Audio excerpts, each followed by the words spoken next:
Republic of India ने 0 Nobel laureates produce किए in science.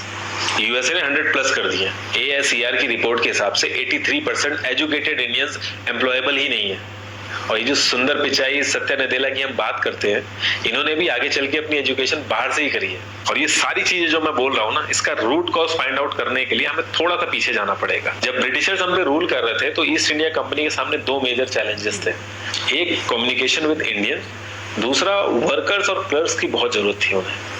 फिर थॉमस वेलिंगटन मैकॉय ने हमें इंग्लिश एजुकेशन एक्ट ऑफ 1835 दिया, जिससे उनके दोनों पर्पस पूरे हुए। पहला, उनको बंदे चाहिए थे जो चुपचाप डेस्क पे बैठे, अपना काम करें, क्वेश्चंस ना करें और ज्यादा क्रिएटिव ना हो।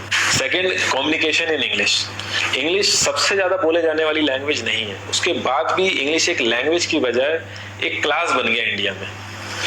रशिया, चाइना, फ्रांस, ये सब जगह इतना ऑब्सेशन नहीं है इंग्लिश को लेके जितना इंडिया में है। पुअर कम्युनिकेशन बोला जाता है अगर आपकी इंग्लिश अच्छी नहीं है, जबकि इंग्लिश ना आने का मतलब है कि आपको कोई और लैंग्वेज आती है। 5 साल पुराना iOS भी आज की डेट में आउटडेटेड माना जाता है। लेकिन इतनी इंपॉर्टेंट चीज, हमारा एजुकेशन सिस्टम, आज भी बस थोड़े से चेंजेस के साथ ऐसे ही चल रहा है। हमारे एजुकेशन सिस्टम में रटने का कंपटीशन होता है, जो ज्यादा रट लेता है उसके ज्यादा मार्क्स आते हैं। अब 95% जिसके संस्कृत में आए हैं वो भी संस्कृत नहीं बोल पा रहा है। और बेसिक हिस्ट्री होने की बजाय इतनी मोटी मोटी किताबें हैं हिस्ट्री की, जिसका कोई मतलब नहीं है। अगर आज की डेट में आपको कुछ भी पता करना, आप गूगल से पता कर लोगे। उसके लिए आपको याद करने की जरूरत नहीं है इतना कुछ। और ये गवर्नमेंट स्कूल में हर क्लास में इंग्लिश का सब्जेक्ट है। 12-12 साल लगाने के बाद भी लोग इंग्लिश नहीं बोल पा रहे हैं। और बिना किसी बुक को पढ़े 5 साल का बच्चा सीख लेता है, क्योंकि उसको वैसा एनवायरनमेंट मिल जाता है। a+b का whole square is equal to a² + b² + 2ab। इसका रियल लाइफ में क्या यूज है किसी को नहीं पता, न प्रिंसिपल, न टीचर, न बच्चे, बस पढ़ाए चले जा रहे हैं। हो सकता है इसका कुछ मतलब हो, लेकिन आप ट्राई करके देख लेना, किसी को नहीं पता। हाँ, 2ab की जगह अगर आपने 3ab बोल दिया तो 4 लोग हंसने वाले मिल जाएंगे आपके ऊपर। किंडरगार्टन में जो बच्चों को सिखाने के लिए टेक्निक यूज होती है वो लाख गुना अच्छी है कॉलेज की वो रटने वाली टेक्निक से। और जिन बच्चों के बहुत ज्यादा नंबर आते हैं ना, जो वो छुपा छुपा के एग्जाम में लिखते हैं, आप देखोगे जब वो रियल लाइफ में जाते हैं ना तो ज्यादातर क्रम्बल करते हैं। हर किसी को सेम सिलेबस और सेम चीज सिखाई जाती है बिना उसकी कैपेबिलिटी देखे। और क्रिएटिविटी का तो दूर दूर तक मतलब नहीं होता। अब एक लाइन से आप शेर, मछली, सांप, हाथी सबको लाइन से खड़ा कर दो और उनसे कहो पेड़ पे चढ़ो, उनको तो जिंदगी भर यही लगेगा ना कि वो तो किसी काबिल ही नहीं है। और द्रोणाचार्य ने भी पांडवों को उनकी स्किल सेट के हिसाब से उनको चीजें सिखाई, सबको एक ही चीज नहीं सिखा दी। और हमारे एजुकेशन सिस्टम में ज्यादा ऑप्शंस भी नहीं है। सबसे ऊपर साइंस, फिर कॉमर्स, और सबसे नीचे जाके कहीं नंबर आता है आर्ट्स का। आर्ट्स लेने वाले को तो लोग इतना हल्के में लेते हैं जैसे वो किसी काम का ही नहीं है। हर माँ बाप को तो इंजीनियर या डॉक्टर ही बनाना है। कॉलेज वाले अगर एक्स्ट्रा कोर्स रख भी देते हैं तो माँ बाप एंट्री नहीं कराएंगे, तो वो सारा पैसा बर्बाद होगा कॉलेज का। तो ऑप्शंस कहाँ से आएंगे? और बचपन से ही आपकी ट्रेनिंग स्टार्ट हो जाती है। माँ बाप, भाई बहन, रिलेटिव सब ये समझाते हैं अगर आपके मार्क्स नहीं आए और जॉब नहीं लगी तो आपकी जिंदगी बेकार। और लाइफ की क्रिएटिविटी को आप रखते हो साइड में, और ये अच्छे मार्क्स और अच्छी जॉब पाना आपका सपना बन जाता है।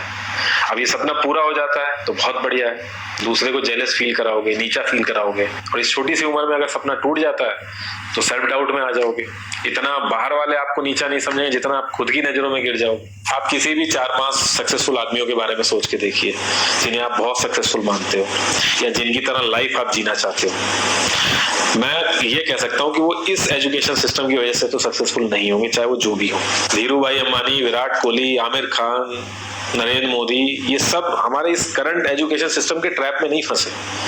इन्होंने खुद सीखा, खुद एजुकेट हुए और खुद आगे बढ़े। किसी कंपनी के सीईओ को अगर ये कहा जाए कि आप अपनी कंपनी के सारे डिपार्टमेंट में इंटरव्यू दीजिए, तो कोई गारंटी नहीं है कि वो सारे डिपार्टमेंट के इंटरव्यू निकाल लेगा।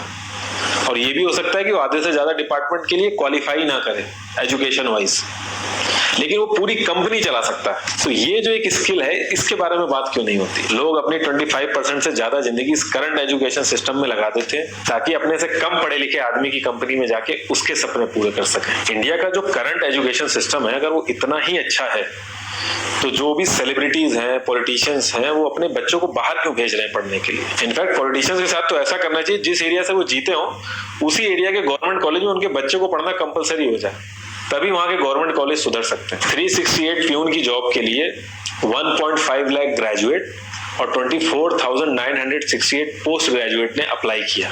मैं IAS PCS की तो बात नहीं करता हूँ, वो तो एक पैशन की बात होती है, लेकिन कुछ लोग 5-5, 6-6 साल से तैयारी कर रहे हैं कि कोई भी गवर्नमेंट जॉब मिल जाए उन्हें। उनसे पूछोगे क्यों ऐसे इतने टाइम से लगे हुए हो, तो वो एक ही चीज बोलेंगे कि जॉब सिक्योर है। मतलब आप काम नहीं भी करोगे तो आपको निकाला नहीं जाएगा।